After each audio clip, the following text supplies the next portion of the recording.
Hey everybody, in today's video I'm going to be discussing power and power development in the strength and conditioning setting. Now, power is one of the most important aspects of sports performance, and many sports require a high degree of ability to produce power in order to be successful. NASM kind of puts power development as the pinnacle of its step-by-step OPT model for athletic development, and therefore it's really important for a strength and conditioning professional to kind of know how to train for maximal power output and exactly what adaptations you're kind of chasing. So the adaptations for power are primarily neurological, right? You're looking for improved neuromuscular efficiency, improved rate of force development, improved motor unit recruitment, improved speed of motor unit recruitment, improved contractile speeds, improved force output, and in the case of plyometrics, you're even looking to desensitize some mechanoreceptors in the muscle in order to improve the efficiency of the stretch shortening cycle. And looking at power in its most basic form, right, its equation is power equals force times velocity, right? So theoretically, improving any part of that equation will improve overall power output, right? So improving your maximal force output using things like heavy front squats or heavy deadlifts or even maximum effort isometric pulls will improve the equation and therefore your overall power output.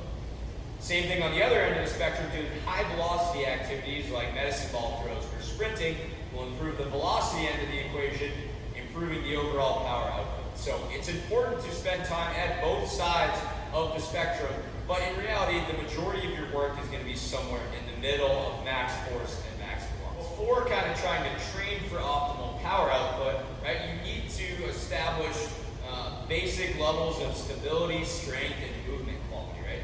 I kind of like to use the analogy of, shooting a cannon out of a canoe, right? If you shoot a cannon out of a canoe, the canoe is probably going to flip over. If you're trying to produce maximal force without a sound, stable base, that's where you're going to get into some trouble. So it's important to establish those prerequisite levels of strength, stability, and movement quality before chasing maximum power adaptations. When it comes to giving a prescription for volume, intensity, frequency of power work, right, the answer, like most things in strength and conditioning, is going to be it depends, right? Depends on what phase of your season are you in. Is it preseason, mid-season? Is it off-season? Are you in the playoffs? Same thing with, who are you working with, right? Is it little kids? Is it a high school football team? Is it, a professional athlete? Those variables are going to determine how you approach your power development. I'll give some blanket recommendations for some stuff that we do here. Plyometrics and med ball throws, we're looking at 2 to 3 sets of 5 to 10 reps for an exercise. Heavy implement power work, we're looking at somewhere around 3 to 4 sets of 3 to 5 reps. For our sprint work or our resisted sprinting, we're keeping the volume really low. 2 to 3 repetitions of less than 20 or so yards. I think it's important to understand, right, that the volume of what you do and the intensity of what you do are always going to be inversely related. So higher intensity work requires less volume. Lower intensity work requires more volume. So the intensity of the exercises and movements you're selecting will determine the volume of what you're doing.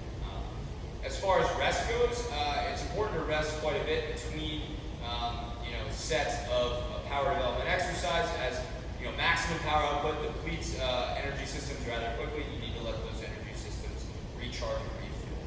And as a final thought for me, I think power development is a year-round thing that can be put into almost every workout, right? In some capacity, we're touching on power development every time my athletes step in the gym. It could just be jumps and throws, or also, we might be doing hang cleans that day. But, over the course of a week training period, they might have 2 to 3 workouts, and each workout is going to contain some sort of power development exercise. So here's some of my favorite power development exercises. First, we have some plyometric jumps, both a double bounce and continuous variation, challenging that stretch shortening cycle. Next, we have some light implement power work with a medicine ball side toss, working on improving rate of force development in the core musculature. This is a high velocity movement. Next, we have some heavy implement power work with a hang clean. Great exercise, but there's a high technical demand, so may not be appropriate for everyone. A great alternative is a trap bar jump, which places similar demands on the lower body, but without that high technical requirement, making it much more accessible. And then finally, we have some complex training, which is the pairing of a heavy strength exercise with a biomechanically similar plyometric to take advantage of the post-activation potentiation effect.